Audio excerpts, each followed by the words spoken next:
어묵! 늘 보고 싶고 사랑스럽고 그리운 우리 소년부 친구들 반갑습니다. 한 주 동안 잘 지냈나요?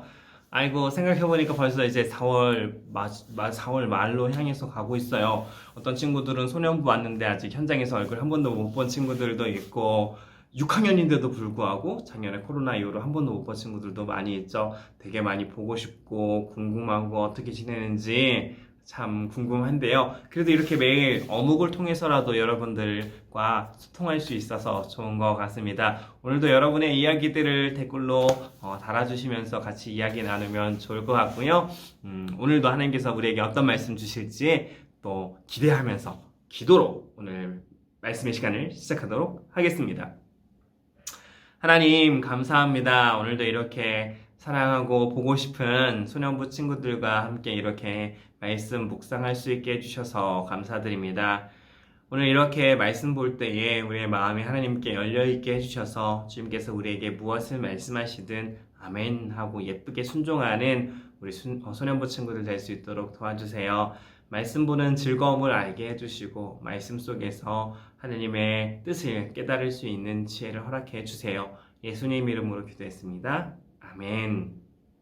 오늘은 4월 24일 토요일 사울의 회개라는 제목으로 함께 말씀 보겠습니다. 오늘 말씀 사도행전 9장 1절부터 9절까지고요. 도입글 읽어볼게요. 사울은 예수님을 믿는 제자들을 죽이려고 했던 사람이에요. 사울이 갑자기 왜 나오죠? 사울 구약에 나왔던 사울 아닌가요?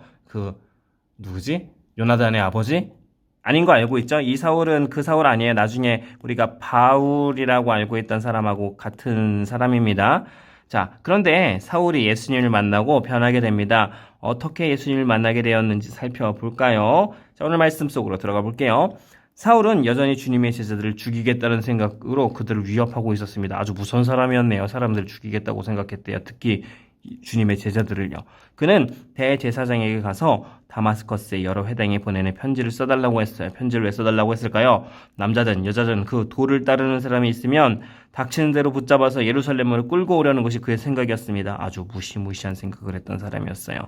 사울이 길을 떠나 다마스커스에 가까이 이르렀을 때였습니다. 다마스커스에 왜 간다고요? 편지 써달라고 하려고요. 자, 갑자기 하늘로부터 밝은 빛이 사울을 슝 둘러 비쳤습니다. 사울은 땅에 엎드렸습니다. 그때 사울아 내가 나를 왜 박해하느냐 하는 소리가 뚜렷이 들렸습니다. 사울이 뭐라고 대답했을까요? 주님은 누구십니까? 라고 물었습니다. 나는 내가 박해하는 예수다. 예수님이 사울을 찾아오신 거예요. 그리고 말씀하시죠. 일어나 성으로 들어가라. 내가 해야 할 일을 일러줄 사람이 있을 것이다. 라는 목소리가 들렸습니다. 사울과 함께 길을 가던 사람들은 무슨 소리가 나는 것 같기는 한데 아무것도 보이지 않으므로 깜짝 놀라 말도 못하고 가만히 서 있었습니다. 그러니까 이 소리를 사울만 들은 거는 아니었었어요. 자세히 명확하게 듣지는 않은 것 같지만 어쨌든 이 소리가 났다라는 게 사울이 그냥 혼자 상상 속에서 들은 게 아니었다는 거군요. 사울은 땅에서 일어나 눈을 떴으나 아무것도 볼 수가 없었습니다. 갑자기 앞이 안 보이는 거예요. 그래서 사울과 함께 있던 사람들이 그의 손을 잡고 다마스커스로 데려갔습니다. 사울은 3일 동안 앞을 보지 못했으며 먹지도 마시지도 않았습니다. 자, 말씀 한번 살펴봤죠? 화면 잠시 멈추고 한번 살펴봤으니까 두 번 더 읽고 다시 찾아오세요. 자, 관찰하기입니다. 사울이 다마스커스에서 하려고 했었던 일은 무엇인가요? 2절 처음에 사울이 다마스커스를 왜 가려고 했을까요? 편지 써달라고요. 어떤 편지? 예수님 따르는 사람들 다 붙잡아달라는 편지를 쓰러. 결국은 편지. 근데 이 편지가 어떤 편지냐면은 예수님 믿는 사람을 핍박하는 예수님 믿는 사람을 핍박하는 편지를 쓰기 위해서 써달라고 다메섹에 갔던 거죠. 자, 호기심 가득 생각하기입니다. 사울은 하나님을 열심히 믿고 똑똑했던 사람이었지만 예수님을 인정하지 않는 사람이었어요. 그런데 예수님을 전하고 따르는 제자들을 잡아서 죽이려고 다마스커스로 가던 중에 예수님을 만나게 되었어요. 그리고 예수님을 만난 후에 아무것도 볼 수 없게 되었어요. 사울은 예수님 없이는 아무것도 할 수 없다는 것을 깨닫게 되었어요. 결국 사울은 3일 동안 금식 기도를 하고 아나니아를 통해 다시 시력을 회복하게 되었어요. 그런 후에야 사울은 예수님을 믿을 수 있게 되었어요. 여러분도 사울처럼 예수님을 인정하지 않는 모습이 있지는 않나요? 누구보다 똑똑하고 강한 사울조차도 예수님의 도움 없이는 아무것도 할 수 없었어요. 우리도 마찬가지예요. 예수님의 도움 없이는 아무것도 할 수 없어요. 사울처럼 예수님을 인정하지 않았다면 회개하고 예수님께 돌아오길 바라요. 그리고 예수님께 도움을 구하세요. 예수님은 우리 인생의 주인이십니다. 오늘 말씀에서 사울이 사울이 예수님을 만났었던 이야기를 보면서 문득 목사님이 예수님을 만났었던 이야기를 여러분들과 나눠보면 좋겠다라는 생각이 들었어요. 목사님이 어렸을 때부터 교회 안 다닌 거 우리 친구들 알고 있었나요? 여러분들은 지금 초등학교 때부터 5학년, 6학년 지금 이 영상을 보고 있다는 건 교회를 다니고 있다는 거잖아요. 그리고 대부분의 친구들이 아주 어렸을 때부터 교회를 다녔을 것 같아요. 근데 목사님도 어렸을 때 교회를 가기는 갔는데 1년에 한 번 갔나? 어머니가 교회를 다니시긴 했거든요. 어머니도 열심히 다니시진 않았었어요. 그래서 교회를 가기는 갔었는데 1년에 한 번, 2년에 한 번, 어쩔 때는 아예 안 갔던 해도 있고 그렇게 오랜 시간을 살다가 이제 중학교를 강원도 홍천에서 강원도에 있는 홍천 되게 땅은 넓지만 사람들은 많이 안 사는 되게 시골 동네였거든요. 거기서 목사님이 중고등학교를 지냈어요. 중학교 때도 교회를 잘 안 갔어요. 1년에 한두 번 정도 교회를 가다가 근데 그때 되게 많이 힘들었던 때였던 것 같아요. 중학교 때는 일단 어머니 아버지가 되게 자주 다투셨어요. 집안 분위기가 안 좋았어요. 집에 되게 있으면 심란한 장소, 목사님한테 집은 굉장히 좀 이렇게 불안한 장소, 그런 장소였어요. 그것 때문이라고 핑계를 대고 싶지만 사실 그래서인지 왜인지는 잘 모르겠지만 공부도 되게 못했어요. 초등학교 때는 이렇게 공부 못한다는 소리를 듣지는 않았었는데 중학교 가니까 공부를 하기가 싫더라고요. 막 어수선하고 마음도 잘 안 잡히고 해서 공부도 안 하고 학교 가니까 근데 애가 공부도 못해. 운동을 딱히 잘하는 것도 아니었거든요. 운동도 잘 못해. 싸움도 잘 못해. 남자들한테는 싸움을 잘하냐 못하냐는 학교 다닐 때 되게 중요한 문제예요. 지금 보면 아무것도 아닌데 그 당시는 이걸로 사람의 되게 포지션이 막 결정되는 이상한 것 같아요. 아무튼 간에 학교에서 되게 늘 힘없고 잘하는 거 없고 자신감 없는 아이였었어요.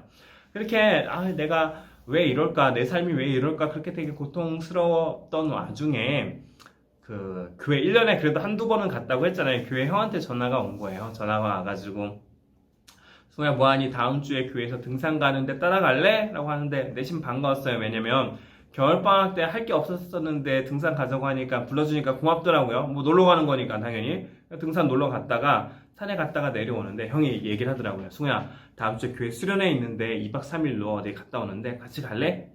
근데 안 가고 싶었어요. 근데 안 가고 싶었는데 그래도 이게 등산 갈 때 놀러 갈 때는 가는데 이렇게 수련회 가자고 하니까 그때는 안 간다고 말한 게 좀 이렇게 민망하더라고요. 그래서 어쩔 수 없이 그래 한번 따라가 주지 라는 마음으로 수련회를 갔었어요. 그리고 거기서 2박 3일 동안 말씀을 듣고 기도하는데 그렇게 아무 생각 없이 갔던 수련회에서 예수님을 만난 거예요. 정말로 예수님이 살아계시구나, 하나님이 계시구나, 이 사실들을 깨닫고 제 삶이 정말로 놀랍게 바뀌었어요. 기도하면서 기도했던 게 아직도 기억이 나요. 앞에서 목사님이 지금 예수님을 믿으십시오 이야기하는데 믿고 싶다라는 생각이 들었거든요. 나도 예수님 믿고 싶다라는 생각이 드는데 어떻게 하는지 모르겠는 거예요. 그래서 예수님 앞에 기도했어요. 예수님, 저기서 예수님한테 마음을 열라고 하는데 마음 여는 게 뭔지 모르겠습니다. 버튼에서 딱 누르면 열리면 딱 열리는 거 아니잖아요. 모르겠습니다. 그런데 하나님, 제 마음에 들어와 주셔서 제가 예수님 믿을 수 있게 도와주세요 라고 기도했는데 그 기도에 하나님께서 응답해 주시고 정말로 하나님께서 살아계시는구나 라는 걸 깨닫고 그 이후로 제 삶이 정말 완전하게 달라졌어요. 하나님께서 정말로 살아계시다는 사실, 나를 사랑하신다는 사실을 깨닫게 되니까 삶의 태도가 바뀌더라고요. 이전까지는 공부도 잘 안 하고 뭘 열심히 했던 기억이 없거든요. 근데 공부도 일단 열심히 하겠다는 생각들이 들었어요. 왜냐면 내가 이제 날 위해서 사는 게 아니라 하나님을 위해서 살려면은 열심히 노력해야겠다. 이게 내가 공부해야 될 목적이 생긴 거죠. 그리고 사용하는 언어 습관, 욕도 많이 했거든요. 목사님 교회 안 다닐 때 일반 친구들이 욕하는 만큼 욕도 하고 적당히 거짓말도 하고 나쁜 생각들도 하고 그랬었는데 예수님을 만나니까 이 모든 게 다 너무 더럽게 느껴지는 거예요. 예수님 믿는 사람이 이렇게 살면 안 되겠구나. 철저하게 회개하고 내 입술의 회개, 행동의 회개, 생각의 회개, 이 모든 것들을 하나님 앞에 회개하고 삶이 정말로 바뀌었어요. 아버지가 그 당시에 교회를 안 다니셨었는데도 불구하고 제가 갑자기 확 변한 모습을 보고 와, 승우야, 교회 다니는 건 좋은 것 같구나. 어떤 데인지는 모르겠지만 동생도 꼭 한번 데리고 가봐라 라고 말할 정도로 놀라운 변화가 제 삶에 있었던 것 같아요. 4월의 변화도 굉장히 극적이었지만 저도 극적으로 예수님께서 저를 만나주셔서 놀라운 변화가 제 삶에 생겨났죠. 여러분들도 저와 같았으면 좋겠어요. 꼭 저처럼 극적으로 예수님이 살아계시구나 빵 하고 깨닫게 되는 그 순간이 아니더라도, 그 순간이 없다고 하더라도 여러분 한 사람 한 사람 한 사람이 예수님을 만나고 예수님으로 인해서 삶이 변화되는 것들을 경험했으면 좋겠어요. 왠 줄 아세요? 예수님 만나니까 너무 행복하더라고요. 예수님 없이 살았던 중학교 때 그 삶이 너무나도 힘들고 끔찍하고 방향이 없어서 힘들었었는데 예수님을 만나니까 정말 정말 행복하더라고요. 이게 진짜 참 기쁨이구나라는 생각들이 들었어요. 여러분들도 그와 같이 예수님을 만나기로, 예수님을 경험하기로 소망하면서 오늘 말씀을 들었으면 좋겠습니다. 자, 이어서 등불 따라 행동하기입니다. 목사님처럼 여러분도 꼭 예수님을 만났으면 좋겠어요. 근데 그러기 위해서 여러분 마음 가운데 예수님을 인정하지 않는 마음을 고백하고 그 마음을 회개하는 기도가 필요한 것 같아요. 이곳에다가 목사님의 기도문을 적어주지는 않을 거예요. 여러분의 기도를 적는 것이 중요하기 때문에 여러분도 첫 번째로 예수님을 만나고 싶다고, 만나고 싶어요. 그리고 두 번째로 나의 교만함을, 어떤 교만함일까요? 예수님을 인정하지 않는 교만함을 용서해 달라는 이 두 가지 기도를요, 글로 한번 꼭 써봐 주시길 부탁해요. 네, 오늘은 여기까지입니다. 오늘 말씀을 들으면서 또는 목사님의 오늘 간증을 들으면서 여러분이 들었던 생각들이 있으면 댓글로 여러분의 마음을 좀 표현해주면 목사님도 여러분의 생각들을 알아볼 수 있을 것 같아요. 오늘은 여기까지고요. 마지막에는 감사지 목 3가지 잊지 말고 꼭 기록해 보세요. 우리는 그럼 내일 다시 만날게요. 내일이 아니구나. 오늘은 토요일이니까 다음 주에 다시 만날게요. 안녕.